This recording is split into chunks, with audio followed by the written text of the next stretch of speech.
What is up, gamers? The Red Dragon here, and we are covering the top stories on VGM. So we have talked a little bit about in the past about the Steam Machine. This is Valve's console that is supposed to be coming out later this year, and we talked, about it maybe giving PlayStation and Xbox a run for its money. We didn't know a whole lot of details up until now, but CES is going on this week, and the Steam Machine has been revealed. So basically, they've done a totally different approach than what we're used to when it comes to consoles. If you go out and you buy a Nintendo or an Xbox or a PlayStation, you buy that console, you take it home, it's just like all the other consoles that are also out there in the world. Well, Steam has basically said, look, here is the operating system, here is the specs that needs to be in here, at least, and have at it. What can you do? And so basically what you have is several different companies coming out with their own Steam machine. So if you go and you want to buy a Steam machine, you're going to have a lot of different choices. And, it's worth talking about whether or not that's a good thing or a bad thing. All of these different machines are going to offer different specs, different capabilities, like being able to upgrade different parts and accessories of the unit. And so basically you have a console that ranges all the way currently from $500 all the way up to $6,000. And I think so far they've announced like 12 to 14 different companies that are building these machines. But even at the lowest price point right now, just in order to get in, I mean, you are definitely paying for specs, or some of it may be paying for name brands of some of these computer companies that are building these machines. And what you're getting is basically a PC for your TV.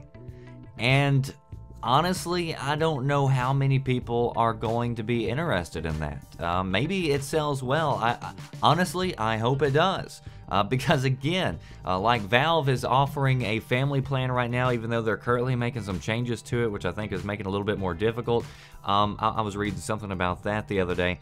But even at that, like I've said over and over and over again, competition is what you want. So if somebody else is bringing something else to the market, then of course that is going to be good, because it's going to force other competitors in order to, do other things in order to make their system stand out. And so, Valve's system, it may stand out to some people, but I honestly, I'm not interested in it at this point. I don't see me paying the same price as what I did for an Xbox One just to be able to play my PC games on the TV screen. I mean, I played Battlefield 4 on the PC, on Ultra settings. I played it on Xbox One. I realized that it's a little dumbed down, but honestly, it didn't change the experience for me that much. In fact, it didn't change it at all. I still enjoy the console version better, which, I've always said, specs and graphics are not the most important thing to me, and that's just me.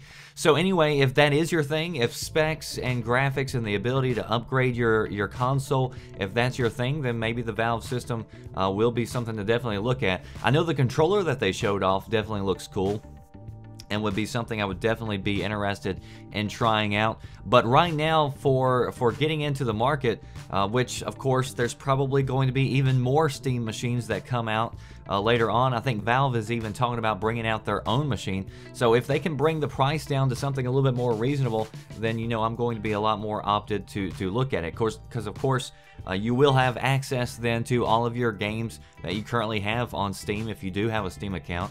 And they run some good deals and everything a lot of times over there. So as games have been out for a while, that might be a little bit more cost effective in the long term. But I think one of the appealing things about consoles, especially when you look at Nintendo or Sony or Microsoft, is its ease of use, its simpleness. There's nothing complicated about it. You just turn on the power and it's ready to roll. And whenever you are in the market for something like this, you know, PC people, they are going to understand all these specs. They're going to understand why this Steam machine costs more than that Steam machine. But when it comes to the casual customer, the casual gamer, which maybe this isn't marketed to at all, I don't know, but I would say that they would probably have a little difficulty choosing between several different machines and knowing which one to get and why there are so many different choices to it. So if you ask me, I would think that it would be a little bit better just to have, you know, one system or maybe a couple to choose from, you know, instead of having so many. But, you know, it's definitely a new way of doing things, and we will definitely see how this plays out in the future. Post below, let me know, are you interested in the Steam machine the more you hear about it? As always, links down in the description box if you want to read more about this story and more. That is it for me, The Red Dragon. I'll see you next time. Thanks for watching.